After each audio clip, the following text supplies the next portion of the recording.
Welcome to your Astro Report. This is the Peace Dealer, and I hope you gain the utmost of quality from this report. Of course, we will be examining the natal chart energies that define your chart, and as we do so, what will very powerfully be made evident, of course, is the supernatural quality of your energies. So, and I do mean supernatural. I'm very glad that you asked about the cardinal cross, as you wanted a small overview of how it'll affect you, and it's definitely going to trigger a lot of power within you because you have Mars in Capricorn. So even though the source of your supernatural strength comes from your Scorpio energy, the way you execute it is Mars in its exaltation at the highest divine level next to the 12th house.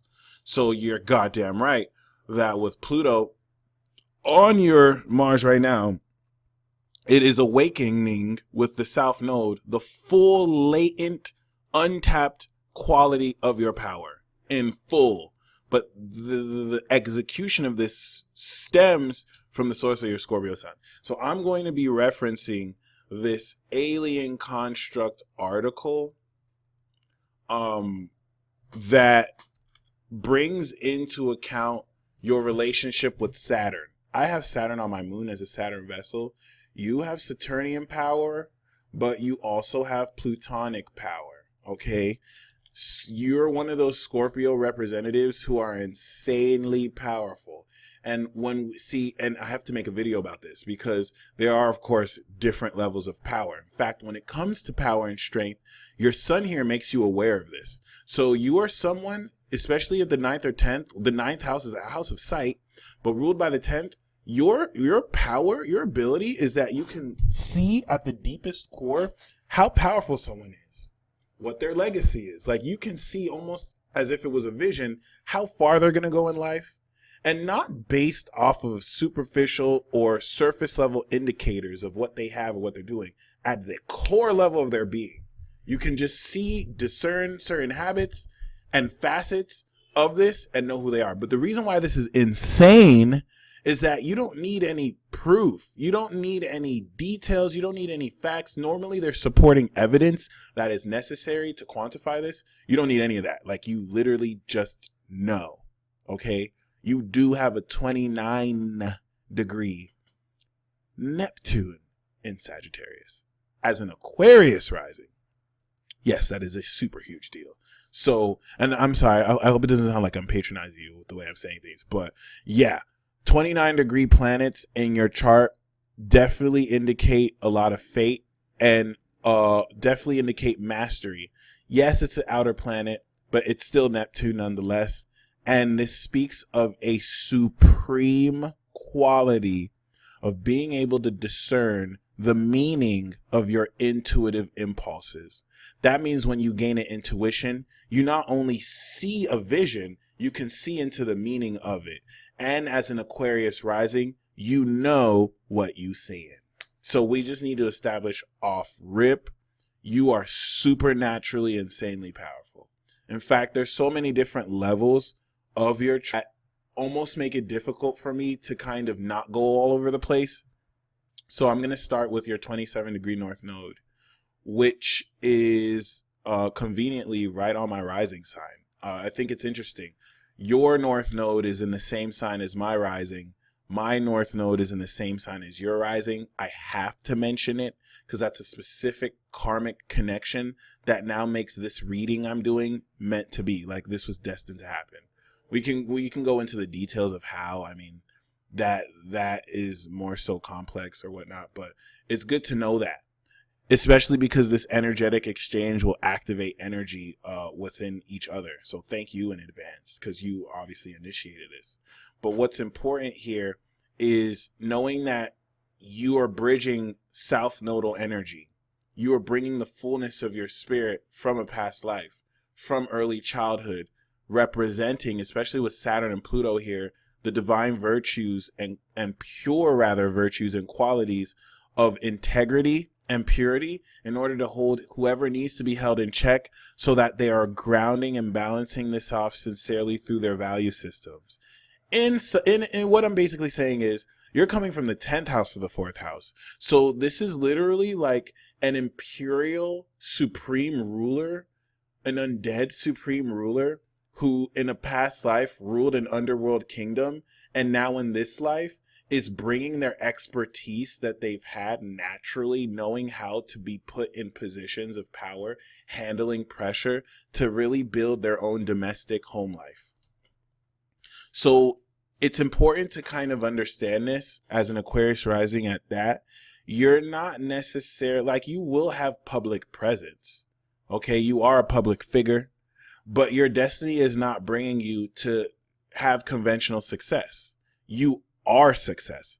You are here to build a foundation so that other people who want to be successful can now eat off of this grounding you basically create. You're bringing the success that you have in this lifetime and now providing a foundation for people in your private life and family to eat from the same success. I'm aware of this aspect because I'm literally the opposite. Okay, I have my South Node in the 4th and my North Node in the 10th. So I don't need to bring success to my family because my family's already successful. It's like I'm having to leave what my family may want and come into my own success. Huge difference. Both very powerful. Okay, but it's different for you because whereas I don't have my sun on the South Node, you have it, and Mercury too. Okay, bridging forth the pure talents of being able to decipher with discernment the real meaning of situations, get to the very core root of an experience and discern wisdom from it, using those resources in order to build a foundation of your own family, of your own soul, of your own inner strength. It's way more complex than that, but that's really the working theory that I have. And I would love feedback on how this actually plays out in your life. Because Demeter or Ceres is one of the goddesses that is working with you to bridge a lot of this unseen, pure, darker, or rather pure energy to be made real. Okay? Especially having Saturn on your sun, which manifests in a 3D level the desires of your heart.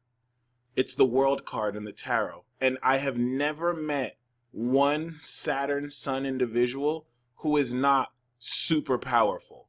Okay? Mia Khalifa has this in Aquarius. 50 Cent has this in Cancer. Like, these people command money. And that's because you have the strength and power of this karmic Time Lord that walks with you and bestows its power on you. In Scorpio, this makes you not only a judge of people's wisdom and purity, but now gives you karmic authority with Pluto to bestow curses, judgments, blessings.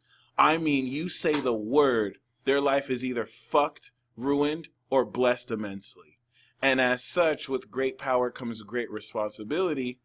And so, you don't get a slap on the wrist. You get in trouble, you get in trouble. Okay, keep that in mind. Like, it's real out here. So, this is amazing though, because once again, this grants you a serious element and edge that other people can only sit and be jealous of, unless they're willing to be mature and acknowledge your talents and show you love for it and not feel like they have to hate on you for that. Being so close to Pluto makes you aware of these idiosyncrasies between people and the psychological maladies that encourage hatred, that encourage deceit, that encourage darkness. You literally see this. And in the 9th house, you're literally meant to bring this to light and teach people. But as an Aquarius rising, Scorpio is your 10th house. So this is more so a public position.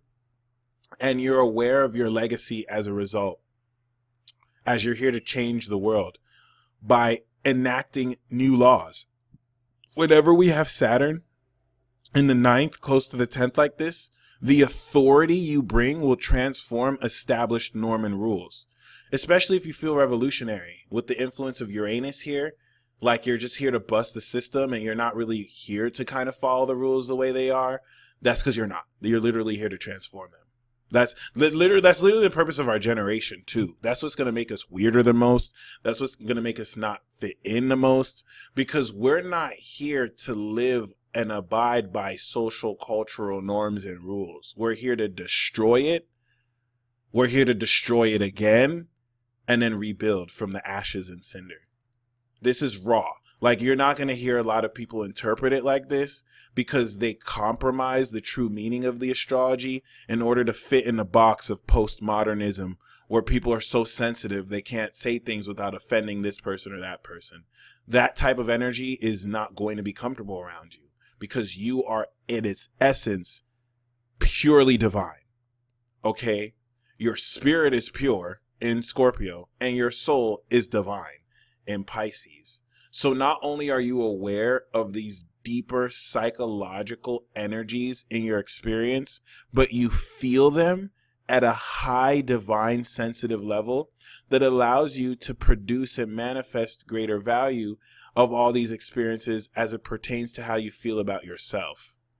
Keep this in mind, because your MC is actually in Sagittarius. Technically, we want to see the MC in Scorpio because it's the 10th house. So it's in the 10th house, but it's ruled by the 11th. So you will be a public figure. You will be someone who shows people magic, right? Your legacy is to show people magic. It's to change the way you evoke joy in others.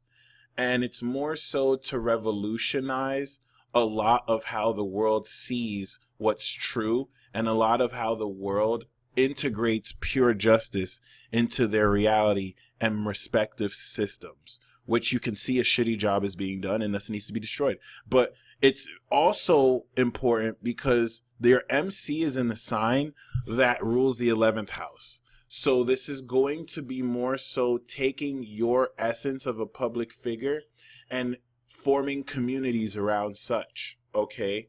The difference between if I was an MC in the 10th house versus MC in the 9th house, if I was MC in the, well, first of all, I'm MC in the 9th house. So as a Gemini, I'm a messenger, and my legacy is to teach about the stars. It's linked with my destiny. It's in the house of higher education. Like, I'm literally meant to be a dean. I'm meant to teach this in collegiate courses, whether they're online or physical. All right. I'm meant to show people the mysteries of the cosmos. Sorry. If my MC was in the 10th and not the 9th, then this would be less about me teaching astrology and more about me being this cosmic figure and authority of astrology. I would be the go-to guy, which I'm setting myself up towards, because the 9th leads to the 10th. So I would be the go-to guy. Like, I'm the public figure. I'm the guy who like represents this and is the face of it, versus just being a teacher. So that's where you get this drawing in from. Your MC is in the 10th. You be this public figure. And it's less about being a public figure and more about having a public presence and showing the world your talents. Okay. But, and it kind of works that way for me too, because I'm a Taurus rising. So yeah, it's in my 9th house, but it's ruled by my 10th. So I'm going to become a public figure off of what I teach. Whereas you are going to form a community based on how you show up for the world. It's your legacy to show up for the world. But with Uranus in the 10th, it will give you a very crazy reputation. You're going to be known and seen as this unconventional, unorthodox figure. And that's not anything to kind of deter you from being you. It's not going to be understood in the way it should be, and that's okay. The ruler of your MC is in your 11th house. So this furthermore constitutes that everything you're showing up for is to build constructive communities filled with incredible people. As with Jupiter in the 11th, one of the most lucky parts about you is in making incredible friends. Okay, but the thing here is you're an Aquarius rising. So the ruler of your chart is Uranus. The ruler of your chart is actually next to your MC. And a lot of your life will be about revolutionizing the world MC, an immutable sign, means you're meant to change the world. And with Venus here, it's going to be evident in your progressive standards towards interpersonal relationships and love and romance, which is going to be out there. It's not going to be normal, conventional. It's inherently tapped into Neptune and Uranus. So the reason why it's funky and different is because you see psychologically into dynamics with people and energy involved that regular normal people don't see. And thus this is going to have you operate in these constructs so much more differently, so much more uniquely, so much more progressively, so much more wildly. Oh my gosh, Venus and Sagittarius are wild. Y'all are the adventurous hearts, the wild hearts, okay? So keep that in mind, because Capricorn rules your 12th. The nature of these communities are going to be spiritual, okay? As the ruler of your 11th is in Capricorn, which is ruled by the 12th. So yeah, it's in the 11th, and it will have 11th house tendencies, but it's all based in 12th house spirituality and really being a work of service for the less fortunate, for those who are down and out, for those who are ill, whether emotionally, mentally, physically, okay? You provide this community to kind of help in nonprofit. You don't have to either. It's just more based off your choice. You don't have North Node in the 12th, so it's not like you're destined to. But, you know, it will give you presence here. So we've talked about Saturn on your sun. Pluto makes you aware of negativity and purity. It's literally like an X-ray vision goggle that literally allows you to see through people. Oh my gosh. Energetically, emotionally, psychologically. Scorpios usually are steps ahead of others. So having Saturn on your sun makes you aware of the integrity other people have as you judge their pureness, as you constantly test others and test yourself, all right? This energy is highly stressful, and people with it are so hard on themselves because you place yourself on this standard that might not even be easily attainable. I'm not going to tell you what standards or not to place on yourself, but I will encourage you not to be so hard on yourself, because at the core you are pure, which is important. And you have a master mind that allows you to discern at deep psychological levels the energy in any room or as it pertains to an individual, allowing you to be a public speaker of sorts, but not in an extroverted way, in that you can say more by not saying anything at all. Other than that, with Mars in your 12th house, all right, it's technically at the very end of your 11th, but it's next to your 12th house, so I consider it a 12th house Mars. It is exalted here. Mars in this position is not quick to anger. In fact, I pity the person who pisses you off, because you're going to calmly and coolly deduce their murder. I'm just joking. You're going to calmly and coolly control your impulses. I appreciate Mars in Capricorn because I have Mars in Aries. So I act off my impulses. I'm a little savage. Like, before I have the wherewithal, because I'm a Capricorn moon, so most of my actions I wouldn't even do.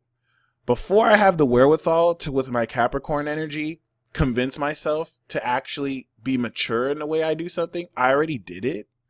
So it's kind of awkward like that. But your Mars in Capricorn is exalted here because you have fine control. With Jupiter here, it makes you super powerful. Okay? Mars in Capricorn in and of itself is supernatural because you're exerting power at the highest level with strategy instead of just impulse. And the timing of your actions is super legit. That's the power of it, the timing. So it being in the 12th house can gear you towards compassion. I have my Mars at the tail end of the 11th, but I'm a Taurus rising, so it operates as a 12th house Mars too. And we're not quick to anger. Even though mine's in Aries and I can flare up a temper, it makes us more compassionate because we realize we're so powerful, we can inadvertently kill people without trying. Seriously. Your actions can get you in trouble. And so it requires greater self-control. And when I say your actions can kill people, dead ass serious. Like, you can accidentally hit someone and they die. And that wasn't even their intent. This is why, like, you can't get into fights.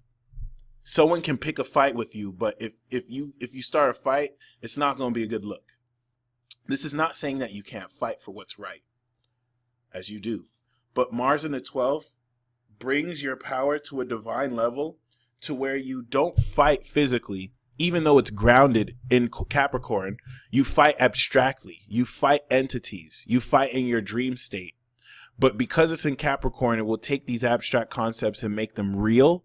So you're engaging with high abstract spiritual elements physically in this real world, which as a Scorpio makes this even more supernatural, because now you're seeing how a regular interaction with someone is actually more supernatural than it seems on the surface. And you can look into people's eyes and see the dark entities that they have attached to them, especially with Neptune and Sagittarius, that allows you to see beyond the veil as it organizes and connects you with the right people in your life, so that you know personally how. It's funny, I literally just did that myself. Like, as I was reading your chart, just by connecting with your energy, I was able to see through the veil at energies that are projecting towards me and interact with it.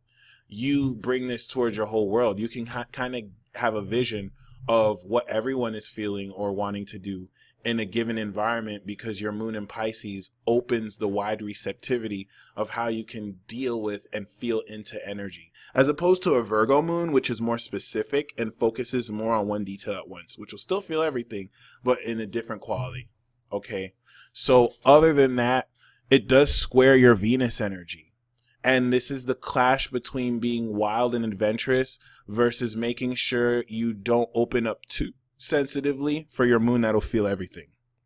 And so you can be a bit insensitive sometimes with Chiron and Gemini, healing your mind, healing your thoughts, healing the wherewithal that really constitutes your ability to communicate more private ideas to yourself.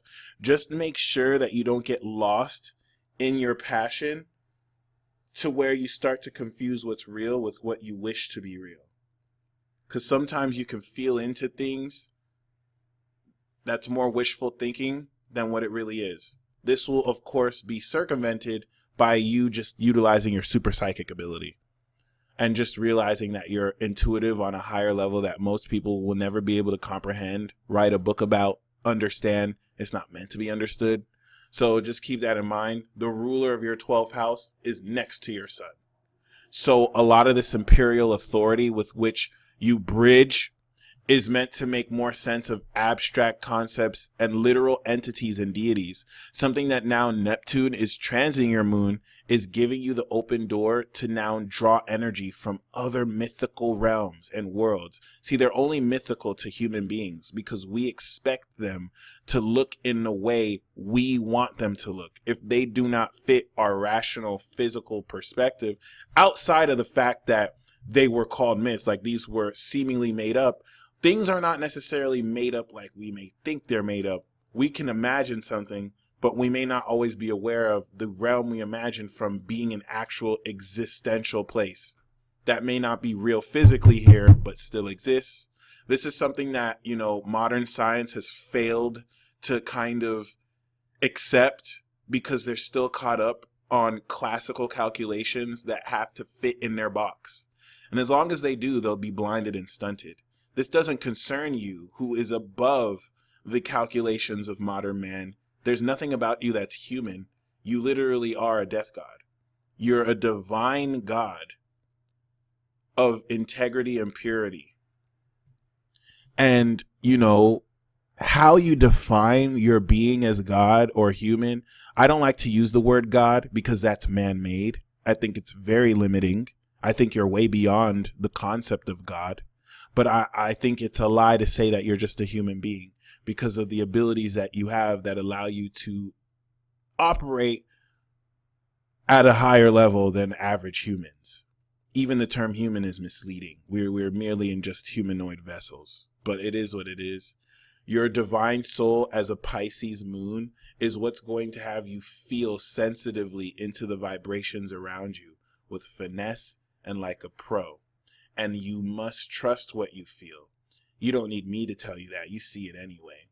But it's very important that you don't let what you feel clash with your heart's desire to be free, as it should be allowed to roam and explore the possibilities of what you can achieve in your own legacy, as you are destined for success in this indirect way. I mean, you're really destined from success, which means you already are successful. So you're really going to build a greater foundation as a result. But other than that, now that your energy is being directly awakened, it's not easy to have Pluto and Saturn on your Mars, but this is what's opening up and releasing any inhibition and any blocks towards fully executing the supernatural quality of your superpowers. Okay. And I mean, at the level at which you have Mars here, this is telekinesis. This is really literally, and I mean that down to the fact that Mars is subruled by Mercury, the mind, sextiling Mercury. You literally can impact physical structures by moving the subatomic molecules within them with your mind. Not everyone can do that. You can do that. And as far as the mechanics of how, it's not really something physical as much as it is deep soul perceptual. The way you're going to realize to do this is in a way that is not really physical. Once again, it's not like you're having to try and move something with your mind, as much as becoming one with that object and letting it be an extension of yourself. Something that not everyone can do, but you can. And you're going to revolution. This is important because as you clear a lot of this Capricorn energy into Aquarius, you're a late Aquarius rising. You're not going to come into this late, like late 2020s into 2030s. This is where you'll now be able to come into a working understanding of how to identify with this. Now, 2021, 2022 is when you'll go through another cycle with Saturn and Jupiter to begin definition of how to really understand yourself as a higher creator class entity and celestial being that can literally channel the divine at will and connect with other worlds like a fucking boss. But until then, you really do want to be mindful that you deeply influence other people. And you can see into the blocks that they have based on their psychology. These are things that people have to kind of take master's degree courses for, except you were born with it. So you don't ever need a degree. And this is not to dismiss the advent of modern education, which is better than it's ever been. All right. I would take a psychology course if that was my path. If I have time, I'm going to take an astropsychology course. But you're so strong. Stuff that they teach those students, naturally. You live this. This is your life. Okay. So incredible honor. You have Pars of Fortune opposite Neptune, by the way, in Gemini. So your greatest part of fortune is expressing your truth and the creative element and measure that comes with really speaking what you love about what's true, as abstract as it will seem, because what you see is stuff that will seem weird to others, but is really nothing more than the fact. Okay, than the truth. Huge honor to be able to even read your chart. Thank you so much for trusting me in order to interpret this for you. As the North Node will return in Taurus after 2020, closer to 2021, you'll now regain deeper awareness of how to bridge the full merit of your success into your own personal private world. And until then, just continue to shine, because you, by this part, are progressed into Sagittarius and are now becoming aware of the magical nature of your legacy, as you are here to show people God, the creator. You're here to change the way people look at religion and belief systems, and to radically revolutionize how people see magic, so that they can stop suppressing indirectly those who see by labeling them crazy and weird. And you're doing this by embracing everything people call crazy and weird and showing them that you can be this way, and those labels not defining them at all, and breaking past those labels. Stay strong. Once again, thank you for ordering this report.